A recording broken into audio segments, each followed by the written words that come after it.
Hola, muy buenas noches. Es un placer volverle a saludar Cuadrando la Caja, su espacio para debatir y reflexionar sobre la economía cubana. En el pasado diciembre, en el año pasado, se comentaba sobre la nueva ley del presupuesto del Estado del año y las proyecciones para el año 2025. Y como siempre, entre los elementos que se comentan está, digamos, las adecuaciones tributarias que se hacen. Había algunas dudas, algunas inquietudes si realmente se subían los impuestos, por qué se hacían estas, digamos, adecuaciones en el pago de los tributos. Y siempre hay un tema que también sale, que es el tema de la evasión fiscal. Sobre estos temas estaremos conversando en la noche de hoy y si le interesa, por supuesto, como siempre le decimos, acompáñenos en los próximos 40 y tantos minutos del programa. Y para dialogar sobre este interesante tema que sabemos que siempre, digamos, genera dudas, inquietudes en la población, hoy me estará acompañando Judith Navarro Ricardo, quien es la directora, digamos, jurídica de ARONAT. Muy buenas noches. Buenas noches. Que también nos ha acompañado en otros programas aquí en Cuadrando la Caja. También le damos la bienvenida a otro que repite, que es Miguel Méndez Concepción, que es el director nacional, digamos, de recaudación. Muy buenas noches y bienvenido al programa. Muy buenas noches, Oscarito. Y alguien que es de la familia, es moderador, también nos acompaña cada cierto tiempo en el programa de Cuadrando la Caja, quien es Rafael Montejo Vélez, quien es profesor del Centro de Estudios de Técnicas de Dirección, el CETED, de la Universidad de La Habana. Gracias, Oscar, por la invitación. Bueno, presentado a nuestros panelistas de la noche y sobre todo, ya conociendo el tema, vamos a ir a la calle para escuchar un voz populi sobre qué opina la población sobre estos temas y enseguida comenzamos el debate. ¿Ya realizó su declaración jurada? Sí, ya la hice ya. ¿Por qué vía? ¿Cómo la hizo? La hice por la vía online. ¿Es más fácil? Sí, es más fácil. Eso ahí en el teléfono está todos los pasos que uno tiene que seguir y al momento se hace. El proceso demoró un poco, pero bueno, siempre que salga todo bien. La planilla la lleno, todo por la computadora, ¿sí? Sí, yo sé cómo llenarla, esa es la DJ8, es fácil de llenar. ¿Cómo realizas el pago? ¿Por vía electrónica? Por vía electrónica, sí. Yo misma lleno la planilla con todos los datos que trae el vector y ya ahí se entrega aquí. Siempre lo hago porque en mi empresa además lo exigen que hagamos pronto pago para el descuento y bueno, es una forma de un ahorro en la economía del país también. Es el aporte que damos nosotros al Estado, a lo que se destina este dinero, que siempre es en bien de mejorar el país, ¿no? Y como les decía, el tema de los tributos siempre llama la atención en nuestra población porque no siempre se conoce realmente el concepto. O sea, cuando hablamos de tributos, a veces se mezcla con el tema de los impuestos o con otras terminologías. Cuando se habla de tributos es una, digamos, más global y qué particularidades tiene con los conceptos que hay por dentro realmente. Bueno, cuando nosotros decimos el término tributo, nosotros estamos hablando de una manera muy general, definir como tal todo lo que tiene que ver con tributos. La ley 113 la define así en el artículo 5 de nuestra ley como el tributo, como una prestación exigida por el Estado, cuyo objetivo tiene como fundamental es la captación de recursos, bien sean monetarios, de diferentes formas, que utiliza el Estado para la satisfacción del gasto público o además también para el cumplimiento de determinados intereses y determinados fines que el Estado tiene bien determinado para cumplir la función que le corresponde. Ahora, cuando nosotros hablamos de tributos, como bien acabo de decir, es una categoría muy general que también tiene una clasificación que aparece además también recogida en la ley 113 y la ley lo define como de las tres formas: impuestos, tasas y contribuciones. O sea, que los tributos lo agrupa todo. El tributo es el término general que se define para cuando uno va a hablar sobre estas tres categorías: impuestos, tasas y contribuciones. ¿Y qué significa cada uno más o menos? Bueno, cuando nosotros decimos el impuesto, como bien lo dice su nombre, impuesto es una obligación establecida por ley. Es decir, donde usted está obligado, en independencia de una actividad que usted realice, al cumplimiento de pagar ese impuesto sin contraprestación por parte del Estado. ¿Esto qué quiere decir sin contraprestación? Porque bueno, a veces decimos el término y hay que explicarle a nuestros televidentes qué quiere decir. Es decir, que usted paga el impuesto, por ejemplo, impuesto sobre las ventas, porque usted tenía una determinada mercancía, la vendió y está obligado a pagar un impuesto sobre las ventas. No está obligado usted a recibir por parte del Estado una prestación o un servicio por usted vender determinado producto. Eso es en cuanto al concepto de impuesto. Cuando hablamos de tasa, ahí está la diferencia. La tasa también aparece como una obligación establecida en ley, pero que usted debe recibir por parte del Estado un servicio o una determinada prestación por parte del Estado. Un ejemplo de las tasas que reconoce nuestra ley tributaria es la tasa por peaje.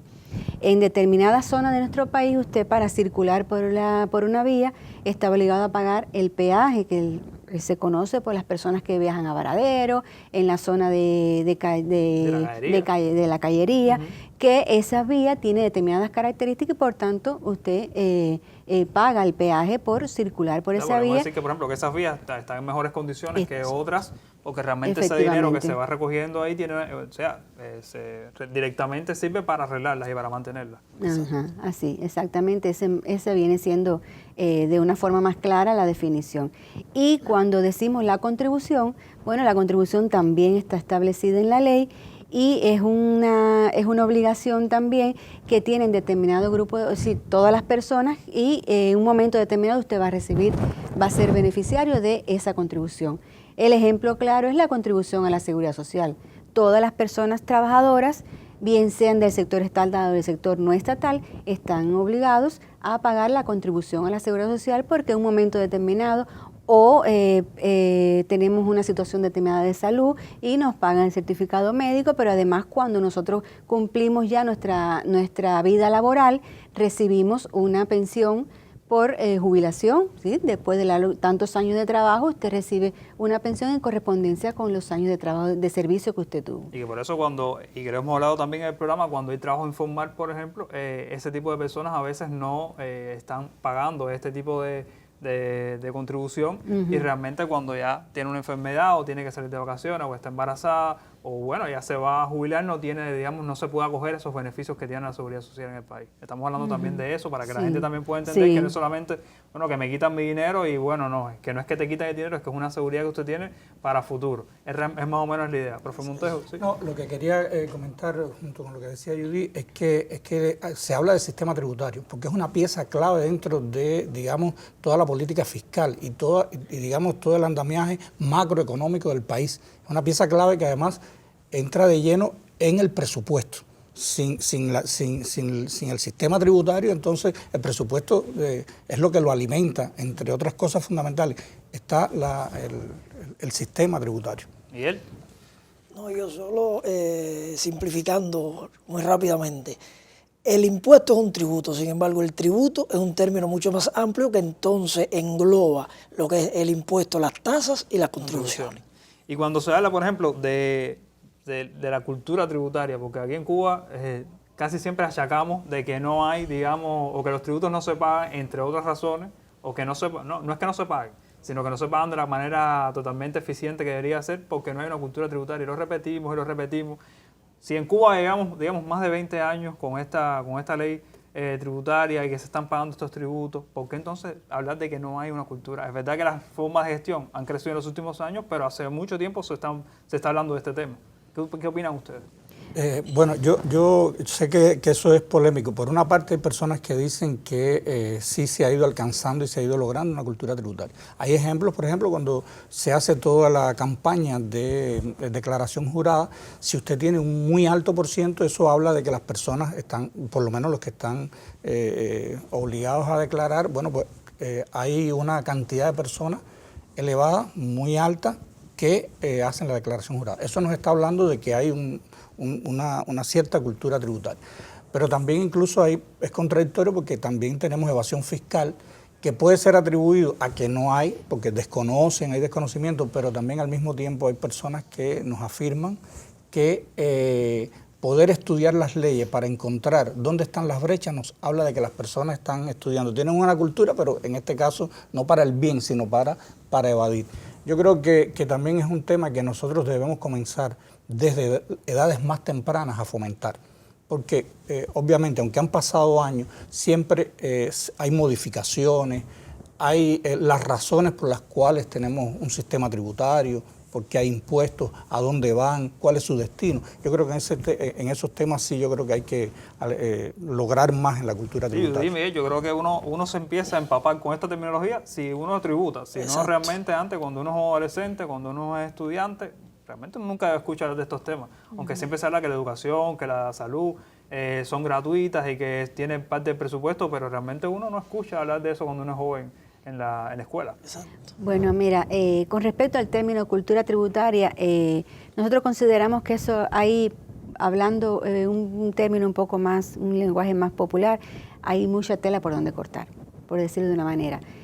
Nosotros podemos decir que, mira, en nuestro país, con la promulgación y la puesta en vigor en el año 94 de la Ley 73, podemos decir que a partir de este momento se marca en nuestro país, se dio un salto cualitativo en cuanto a los ingresos que obtenían determinadas personas que existían en nuestro país, por ejemplo, los portadores privados, los que tenían vehículos que lo utilizaban para su trabajo, recibían anteriormente al año 94 ingresos y sin embargo no existía una ley que como tal los obligara al cumplimiento de los pagos del pago de los tributos.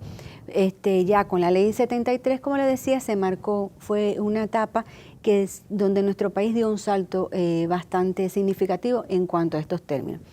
Otro aspecto yo pienso que es importante cuando nosotros vamos a hablar de cultura tributaria es también el propio conocimiento que debe tener el individuo, bien sea una persona que sea contribuyente o bien sea una persona que no sea contribuyente, que no esté obligado a pagar impuestos normalmente por ejercicio de una actividad.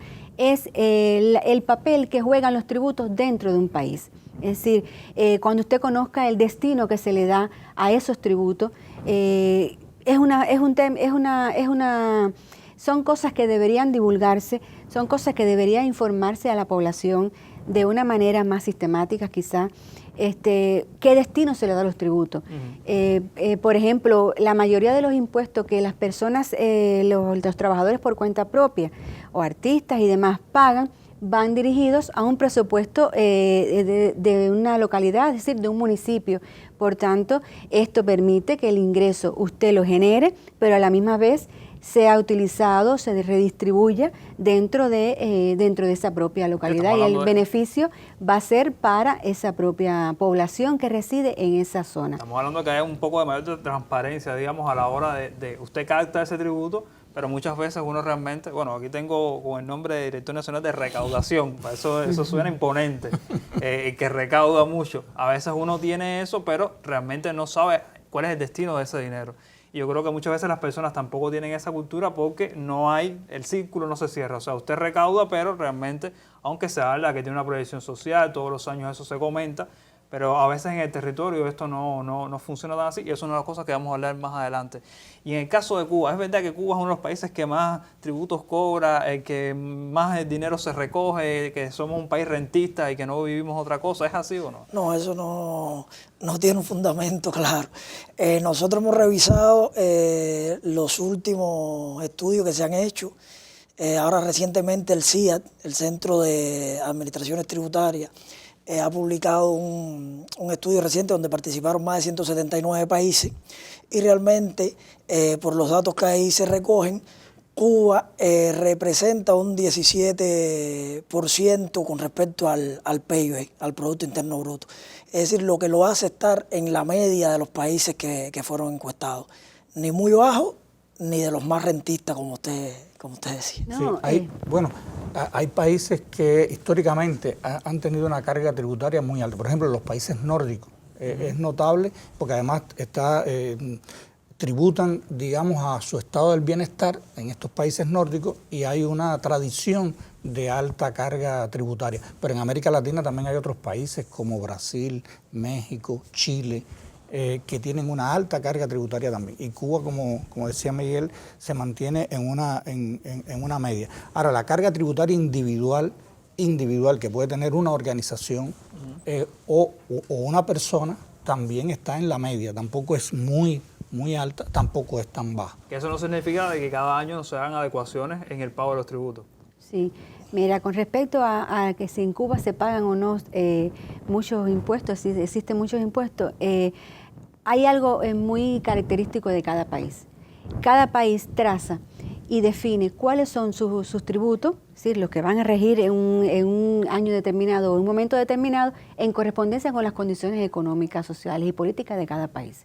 Eso no se puede decir aquí se pagan más o aquí existen más o aquí existen menos. Eso está en correspondencia con las características propias de cada país. Bueno, y ahora, espérate, que nos quedamos ya, vamos a hacer una pausa enseguida porque tenemos otros materiales que presentar. Yo sé que esto es un tema interesante que siempre le llama la atención a las personas, pero hablando propiamente de estas adecuaciones, ¿se cobra más realmente, se cobra menos? ¿En qué consisten los cambios que se derivaron ahora de estas adecuaciones tributarias?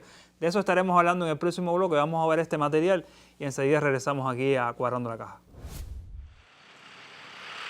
Desde el pasado 8 de enero, en las oficinas de la Administración Tributaria de los 13 municipios de Camagüey, los trabajadores por cuenta propia y las personas jurídicas acuden a esclarecer dudas, recibir orientaciones, efectuar reclamaciones o entregar la declaración jurada. Vine a buscar en soporte digital los documentos, la documentación para llenar el formulario de la declaración jurada, tanto de la socio único como de la MIPYME, para entregarlo lo más pronto posible.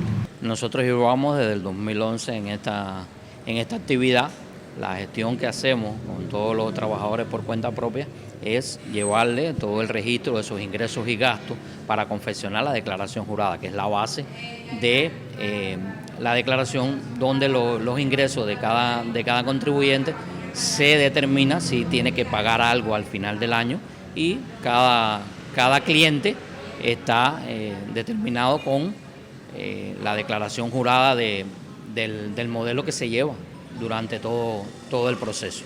En la capital agramontina son más de 15.000 los contribuyentes convocados a realizar la declaración jurada. Otro proceso muy importante es la inscripción de todos los vehículos, que todas las personas que pasen por el Departamento de Tránsito deben de inscribir su vehículo en la ONA, para aportar a lo que es el aporte que se hace, el pago de lo que le llamamos el impuesto del transporte terrestre. La pronta liquidación hasta el cierre de febrero beneficia a los contribuyentes con una bonificación del 5% y otros 3% si lo efectúan a través de las pasarelas de pago electrónico. Mensajeros, los comunicadores sociales, los agentes de telecomunicaciones. Hay muchas personas que aún desconocen que deben entregar su declaración jurada. Existen gestores por cada uno de los distritos, por cada uno de en toda la ciudad existen gestores que, en el caso de que tengan la duda, pueden consultar con ellos y ellos le ayudan a llenar su declaración jurada para que la entreguen en tiempo y no incurran también en su obligación tributaria. De lo contrario, pueden pasar por la oficina municipal o por la oficina provincial, de igual manera se les brinda el apoyo. Más de 28.000 contribuyentes están convocados en la actual campaña de declaración jurada y pago de tributos en la provincia de Camagüey. María del Carmen Fuentes, para el Canal Cubano de Noticias. Y si se habla de pagos de tributos, bueno, este ejemplo de Camagüey era bastante ilustrativo porque se habla un poco de todo este proceso, de todo este hervidero que se está viviendo ahora en cada uno de los rincones del país y que tiene que ver también un poco, habla de esa cultura tributaria que poco a poco se va ganando, habla de una cosa que siempre es un dolor de cabeza para todos los contribuyentes, que es la DJ y cómo se llena y cuáles son los tributos que hay que pagar. Yo creo que siempre eso trae dudas en la población. Aprovecho para decir que bueno, que en el propio sitio de ONAT están todos los documentos, incluso ya hicieron hasta un librito en PDF para que las personas puedan entender cómo se llena toda esa cantidad de tablitas. En Agenda Económica, nuestro subdominio económico, también están publicados. Y me quedaba con una pregunta y le doy el batón de nuevo a Montejo, que se quedó ahí con la palabra. No, en el caso de estas modificaciones que se hacen todos los años, estos cambios tributarios, la gente dice, bueno, pero es que todos los años me aumentan los tributos o me quitan alguna exención que tenía y ahora tengo que pagar más, entonces yo voy a cobrar más, porque esa también es la justificación. Yo me subo en el tributo y yo voy a cobrar más. Y al final la población es quien se lo resiente. ¿Es así, Montejo? Bueno, primero quería terminar diciendo que, apoyando una idea que decía Judy sobre, hay que tener en cuenta que el presupuesto cubano es un presupuesto esencialmente social. Por lo tanto, siempre todo el sistema tributario va a estar en función, como ella decía, del sistema sociopolítico los intereses que hay. Yo creo que todos los años hay que modificar porque todos los años hay cambios en la economía y el sistema tributario debe ser perfeccionado cada año. Cada vez que hay o se aprueba la ley del presupuesto siempre está acompañada de algunas modificaciones que buscan también, en este caso, en las modificaciones de este año, incluso hubo modificaciones a partir de escuchar y de recibir opiniones de los contribuyentes que mejoraron algunas de las, digamos, de las gradaciones de algunas contribuciones. Es decir, ellos lo van a explicar mejor, pero es un tema también que muchas veces hay que hacerlo porque hay transformaciones en la economía que aconsejan también hacer cambios. Recordemos que tenemos una ley que está desde el 2013 y desde el 2013 acá ha pasado un tiempo bastante. Y ha habido una cantidad también de actividades económicas nuevas, emergentes y otras condicionantes que han aconsejado todos los años ir cambiando y modificando, digamos, el sistema tributario. Ha habido muchas dudas e incluso hasta polémica en las redes sociales, por ejemplo, con el tema de que si se cambió la escala progresiva que existía actualmente, uno que causó mucho, digamos, pleito y araquere también en las redes, que fue el tema de, bueno, esos tributos que ustedes me explicaban que eran tributos que como que no eran permanentes, sino que eran más eventuales. O sea, ¿qué ha pasado este año? ¿Qué lo diferencia y cómo explicarlo y por qué hacerlo entonces? Judy. Bueno, mira, desde la propia ley 113 nos remite todos los años a la ley de presupuesto. Es decir, la ley 113 establece, que creo que no lo hemos dicho aquí, regula, son 25 tributos que regula nuestra ley 113. Y todos los años se va actualizando, se actualiza la ley en correspondencia con los cambios que existen en nuestro país. Se actualiza precisamente con la ley de presupuesto, es decir, es una norma de igual rango y es en donde se hacen las actualizaciones a la ley tributaria. En este año hay un cambio bastante, vamos a decir que tiene bastante repercusión en nuestra población, en la mayoría de la población, fundamentalmente del sector no estatal, trabajadores que están obligados a hacer su declaración jurada por concepto de impuestos de ingresos personales. El cambio más significativo es la modificación que hay de la escala progresiva, que hay muchas personas que dicen que ahora es una escala, que cambiaron la escala, que es una escala que va a traer como consecuencia que yo tenga que pagar más y demás. Para nada esto es así. La escala, como bien dice su nombre, es una escala progresiva que establece diferentes tipos de rangos, donde usted va a ir rebajando al total de sus ingresos brutos, usted le va a ir aplicando el rango que le corresponde hasta que llegue el momento en que ya llega hasta el final. Mi compañero Miguel Méndez puede explicarle mucho mejor esta parte del último rango que tiene la escala. Bueno, entonces, pero esta escala, ¿qué significa? Que, por ejemplo, usted ahora hay un mínimo exento. Vamos a partir por ahí que usted siempre hay una parte que usted no debe pagar, que usted no debe, aunque declare, pero no tiene que pagar. Vamos a partir de esa idea, porque entonces todo el mundo va a pensar de que toda la gente tiene que empezar a pagar a partir de ahora. ¿Y qué pasó con ese rango? Ahora hay más, digamos, más peldaños para llegar hasta arriba, ¿es así? Exactamente. Es decir, mire, realmente esa adecuación cumple o se llevó a cabo a partir de inquietudes de la misma población, de los mismos contribuyentes, lo que dice de que la administración tributaria y el propio ministerio de Finanzas y Precios está al tanto y atiende las preocupaciones de nuestro pueblo y de nuestros contribuyentes en general. Esa escala progresiva responde al principio de equidad y generalidad que tiene nuestra ley tributaria. Es decir, que aporta más quien gane más. Como usted bien decía, existe un mínimo exento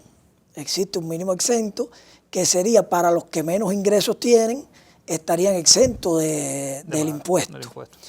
Después, progresivamente, como lo estamos explicando acá, se han agregado un grupo de tramos que es muy similar, yo siempre lo comparo, con la escala de la electricidad. El que más consume, más tiene que pagar. A los que están en los primeros tramos y los que tienen menores ingresos, entonces van a ir aportando menos. Los que van llegando a los mayores tramos es porque han ganado más y en correspondencia con lo que dice la ley tributaria, deben aportar más. Entonces, que se haya modificado esta escala no significa de que alguien pueda justificar, oye, voy a cobrar más, le voy a poner, le voy a incrementar el precio de este producto porque me están cobrando más este año. No. Hay un aspecto importante en la escala, y es que creo que es importante aclarar. Nosotros, cuando se hace la declaración jurada, usted está haciendo una liquidación anual del impuesto sobre ingresos personales. Quiere decir que después que usted aplique todos los rangos que establece esa escala progresiva, todo lo que usted pagó por concepto de impuestos sobre ingresos personales durante todo el año fiscal que usted está declarando, usted se lo va a rebajar del impuesto que le dio a pagar. Es decir, que en muchas ocasiones a las personas la declaración jurada le da cero. Es decir, no tienen que pagar, no le da a pagar. ¿Por qué? Porque durante todo el año fiscal que usted está declarando, usted fue pagando de una forma anticipada ese impuesto que le dio a pagar, que le daba a pagar cuando usted hace la declaración jurada. Por eso se dice declaración jurada de impuestos sobre ingresos personales, liquidación adicional. Ese es el término que se le da de forma general, porque en el año fiscal usted va pagando todo eso que corresponde a impuestos sobre ingresos personales, que al final se lo rebaja después que usted aplica la escala progresiva. Aunque siempre yo creo que es una duda que siempre he tenido, la declaración jurada, digamos, un acto de sinceridad, porque usted declara lo que usted está diciendo de que declaró, o lo que analizó. Aunque realmente, bueno, yo también me imagino que ustedes tengan otros mecanismos de control, que ya hablaremos después de eso, cuando hablemos un poco de la evasión fiscal, para saber si realmente más o menos es lo que usted le está entrando a partir de esos ingresos. Y otra cosa que siempre que lleva muchas dudas, que es el tema de los aranceles. O sea, cuando alguien importa algún producto, el año pasado lo veíamos con algunas propuestas que se hicieron de quitar aranceles en algunos productos, sobre todo para estimular la producción. Siempre se habla de que hay muchas multas, de que hay muchas restricciones, y a veces estos aranceles sirven también para un poco estimular la producción nacional. ¿Es así en este caso las cosas que se han hecho en los últimos años? Desde el año pasado, 2024, entró en vigor la resolución 7 del Ministerio de Finanzas y Precios, que hace una exención fiscal del 50% a aquellos bienes, insumos, productos intermedios que van a participar de la producción, y si van a participar de la producción, entonces son beneficiados en un 50% de los aranceles. Y eso, lógicamente, se hace para estimular la producción. Yo recuerdo que el ministro ponía un ejemplo muy cómico. En el caso del pollo, por ejemplo, hay productos que caen en dos escalas. O sea, puede ser un producto final para la venta y puede ser un producto intermedio, que es que se pretende este arancel.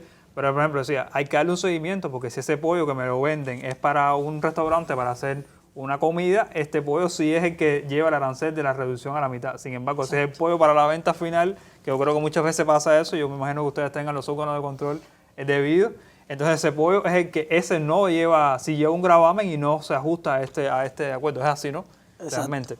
Claro, porque cuando los productos entran directo para la venta, lógicamente lo que hace es encarecerse directamente, y no hay un beneficio, no hay creación, no hay nueva producción, y por lo tanto se convierte prácticamente en revender productos. Y eso siempre ha sido, y en los últimos tiempos, muy criticado. Esto busca estimular, lo que busca esto es estimular precisamente la producción y la producción interna. Y siempre es un tema que no podemos dejar de hablar aquí en Cuadrando la Caja, lo hemos traído en otras ocasiones, que es el tema de la evasión fiscal. Usted decía un punto importante, quizás si ha subido, si se ha elevado esa cultura tributaria que hace de que haya pícaros y pilluelos. Una vez le pusimos a hacer un programa sobre ese tema aquí en Cuadrando la Caja, y es, la gente sabe más y la gente entonces sabe cuáles son los mecanismos o cuáles son esas brechas que todavía permiten que haya evasión fiscal. Y sabemos que la evasión fiscal no daña solamente a esa persona, sino que daña incluso el presupuesto del Estado, daña esos tributos municipales, provinciales, el arca pública, que es para beneficio de todos. ¿Por qué todavía se sigue hablando de evasión fiscal? ¿Cuáles son esas líneas en las que la gente hace y se va? Y tú dices, bueno, yo puedo evadir, no me va a pasar nada.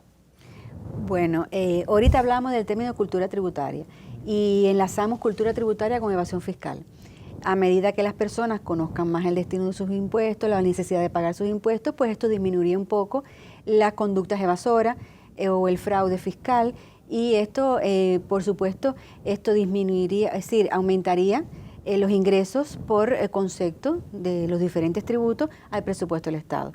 Pero aparejado a ello, la administración tributaria ha hecho determinadas acciones de control. Por ejemplo, un ejemplo que tenemos nosotros así, que ahora se están importando muchos productos, y la ONAT tiene relaciones de trabajo con organismos, con terceros o con terceros.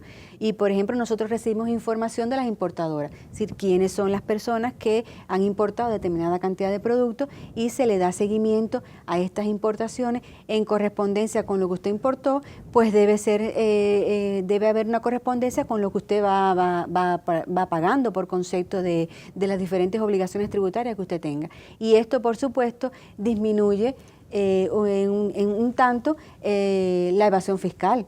Es decir, evitar el fraude fiscal, evitar la omisión o la ocultación de información por parte de los contribuyentes a la administración tributaria con respecto a los ingresos que van recibiendo. Es como la frase, toma chocolate, pero paga lo que... Pero si usted está interesado en saber un poco de esto, más sobre el tema de la evasión fiscal, qué acciones se están haciendo en el país, qué impacto puede tener, digamos, la bancarización en un tema propiamente como este. Vamos a escuchar un momento al cuarto panelista aquí de esta noche, que es el gurú de Jatibonico, a ver su opinión y enseguida entonces regresamos al debate en la noche de hoy.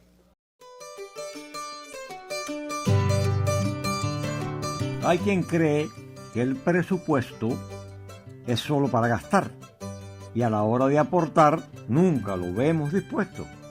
Se queja por el impuesto con el semblante absoluto, mas para comer el fruto del beneficio social es obligación fiscal cumplimentar el tributo.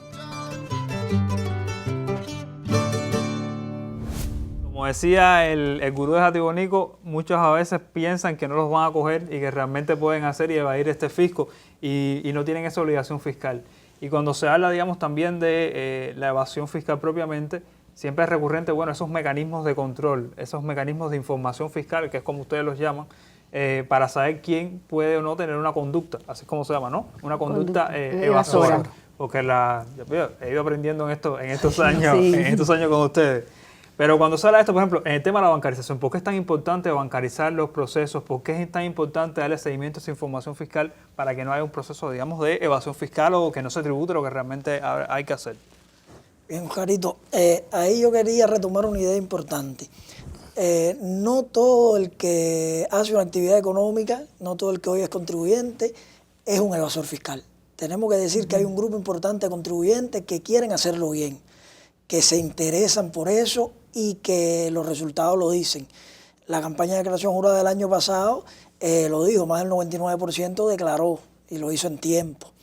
Es decir, hay una voluntad de la mayoría de regularizar sus operaciones y de contribuir adecuadamente.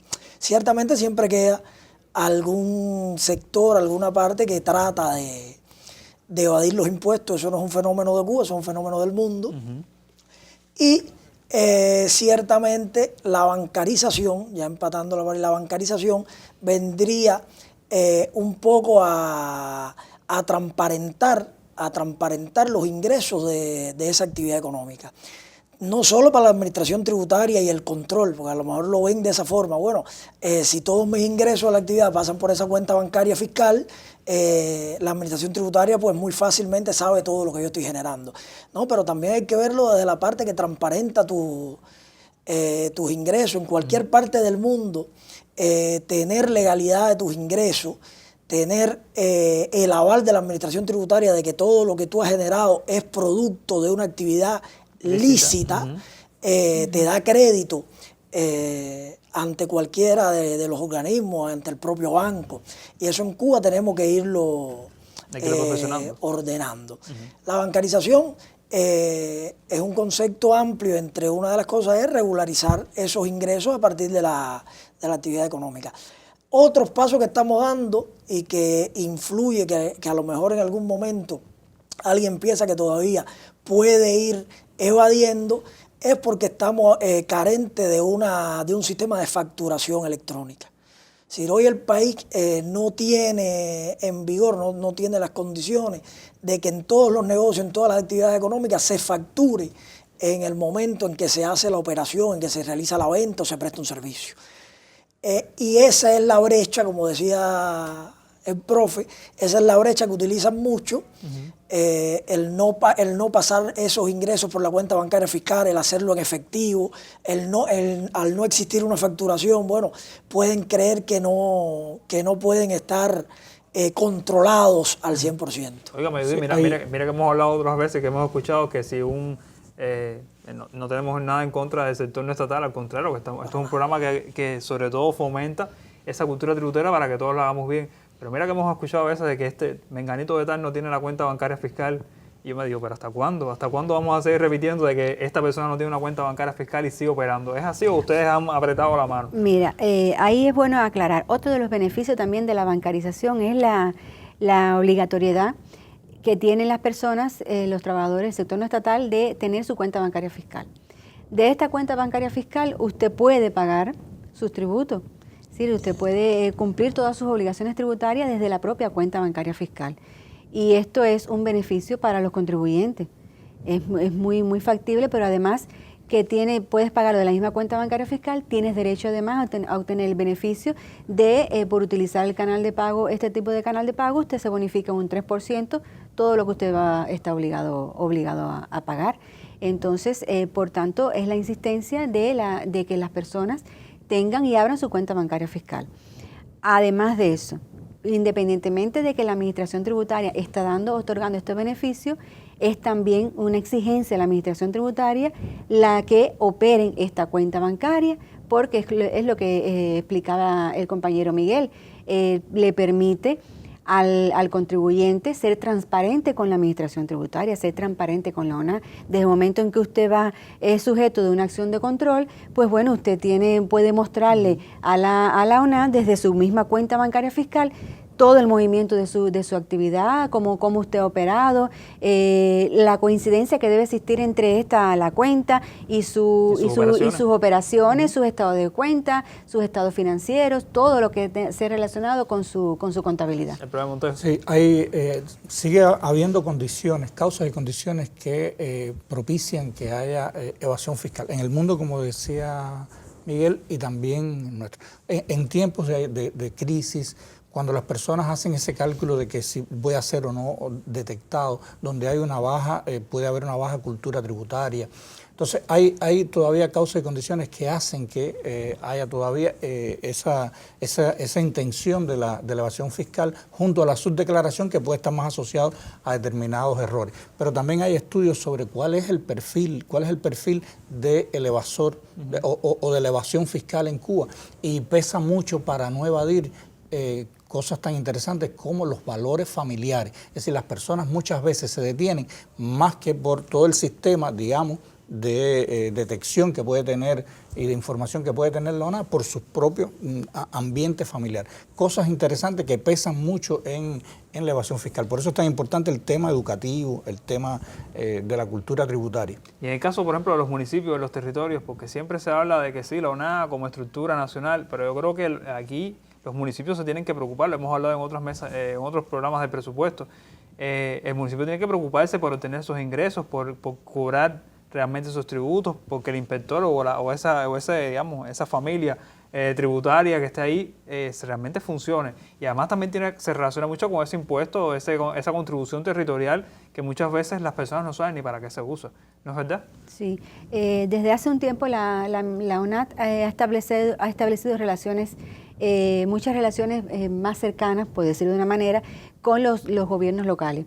Y esto ha permitido que, por ejemplo, desde el propio delegado de una circunscripción, desde el propio presidente de un consejo popular, conozca cuáles son los trabajadores por cuenta propia que tiene dentro de su demarcación, las entidades que tiene también dentro de su círculo de operación. Y esto permite que haya ese vínculo, ese trabajo mancomunado entre la ONAT, el gobierno y las diferentes instituciones y organizaciones del municipio en beneficio de que los ingresos entren al presupuesto y en el momento en que es necesario para la localidad, para el municipio, para esa zona. A veces al municipio se le hace más difícil porque también sabemos que hay una carencia de personal. Muchas veces los más golpeados son los propios territorios. Claro, la administración tributaria tiene también, no es se han planteado en otras ocasiones, tiene escasos trabajadores, es decir, la plantilla está un poco deprimida, y por eso nosotros entonces nos estamos apoyando de estos sectores, es decir, de los consejos populares, de los delegados y de diferentes sectores dentro de la localidad para nosotros poder fomentar la cultura tributaria, incentivar el cumplimiento de las obligaciones tributarias en el tiempo establecido. ¿Andrés? Yo creo que la cooperación interinstitucional, como ahorita se mencionaba, es muy importante. Todo lo que hablábamos de los aranceles, todas las importaciones, el año pasado pasó de 1.000 millones de dólares. Y cuando usted convierte 1.000 millones de dólares a la tasa de cambio ilegal y ve el dinero que eso puede haber representado, aún con un 30% solamente de ganancia, el número que estamos hablando de posible captación es grande. Por lo tanto, ahí había esa cooperación interinstitucional entre las importadoras, entre la aduana, entre el Ministerio de Finanzas y Precios, la ONAT, ha hecho también ir cerrando filas para poder también un poco llegar a las raíces y a los lugares donde también se puede estar cometiendo estas intenciones de evasión fiscal. E incluso fue una importante recaudación el año pasado, a partir de estas actuaciones que tuvo la ONAT con los contribuyentes. Y sin embargo, si algunos dicen, retomando la pregunta inicial del programa, algunos dicen que bueno, que se cobran más tributos, que se cobran más impuestos, y hay otros que dicen que bueno, no, que nuestra legislación está muy vieja, que está ya envejecida, que ya le pasó el tiempo por arriba y que realmente nuestra organización tributaria está ya en otros años, cuando realmente debería ser un poco más moderna. ¿Qué pasos se pueden seguir dando, digamos, se ha escuchado que hay una propuesta, una nueva ley, digamos, tributaria en camino? ¿Qué cambios traería a cabo consigo? Y realmente, ¿qué podemos seguir haciendo, digamos, para mejorar esta situación que tenemos hoy con el pago de los tributos y seguir incrementando esos niveles de tributación por parte de los contribuyentes? Bueno, como bien dijimos, la ley 113 es una ley que entró en vigor el 1 de enero del año 2013 y ya lleva unos cuantos años, ya lleva más de 10 años esta ley ya que está en vigor. Por supuesto, las condiciones que en estos momentos tenemos en nuestro país no son las mismas que teníamos en el año 2012, que fue cuando fue la ley aprobada y elaborada y aprobada en el año 2012, que entró en vigor en el 2013. Ya es una ley que, por supuesto, tiene que estar atemperada a los cambios que existen en nuestro país. En el año 2012 no existían las MIPYME, estas nuevas formas de gestión no estatal. Por tanto, la ley tiene que irse entonces atemperando o irse reestructurando de acuerdo a los cambios de las condiciones que van requiriendo en nuestro país. Estamos nosotros en un proceso de bancarización, estamos en un proceso de digitalización de nuestra sociedad, donde la ley, desde la propia ley, estos términos no se mencionan, por supuesto, porque hace 10 años no se hablaba de estos términos. Es decir, que entonces es una ley que está sujeta en estos momentos a un proceso de estudio, a un proceso de cambio que en su momento, cuando estén ya creadas las condiciones, ya entonces la ley será presentada. Me queda un minuto para cada uno. Si tuviéramos que decir qué no le puede faltar a esa nueva ley y cómo seguir aumentando esta cultura tributaria y que las personas se sientan, digamos, más cómodos y con mayor responsabilidad y que no haya tanta evasión fiscal, ¿qué podríamos decir?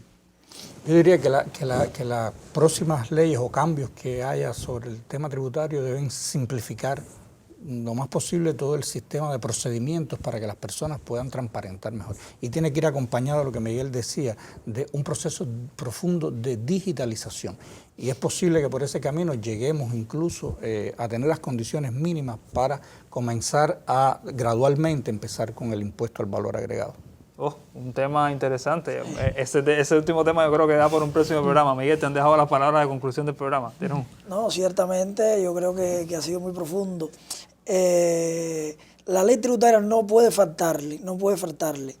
¿Cómo vamos a fortalecer el tema de la cultura tributaria? Que se ha hablado acá. Eso tiene que tener toda una política. ¿Cómo realmente nosotros vamos a incluir lo que decía el profe?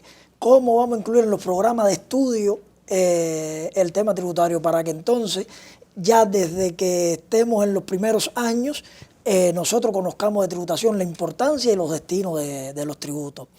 Y ciertamente cómo vamos a incluir en esa ley, cómo vamos a incluir la nueva tecnología, las plataformas digitales, cómo operamos esto y cómo vamos a grabar este tipo de fenómenos novedosos que en el mundo ya se utilizan hace mucho tiempo. Bueno, ya usted lo ha escuchado, cómo seguir aportando el presupuesto, digamos, de los tributos a este presupuesto del Estado, que como todos sabemos tiene un componente altamente social. cómo elevar esa cultura tributaria en cada contribuyente y cómo seguir perfeccionando este mecanismo que ha creado la ONAP, pero también en coordinación con otros organismos para seguir tributando mejor y que no exista tanta evasión fiscal y otros fenómenos que se están dando. Como siempre, agradecer a mis invitados en la noche de hoy, a usted por habernos acompañado en el programa y los invito como cada domingo a las 7 de la noche a acompañarnos por el Canal Caribe para hacer juntos un cuadro diferente. Cubanos y el Timbiriche, levanta tu economía. No te olvides que un buen día naciste sin Timbiriche. Sin Timbiriche. No olvides al barrendero, al maestro ni al doctor. Por un poco de dinero, unas botas de charol y un Timbiriche. Dice mi coro que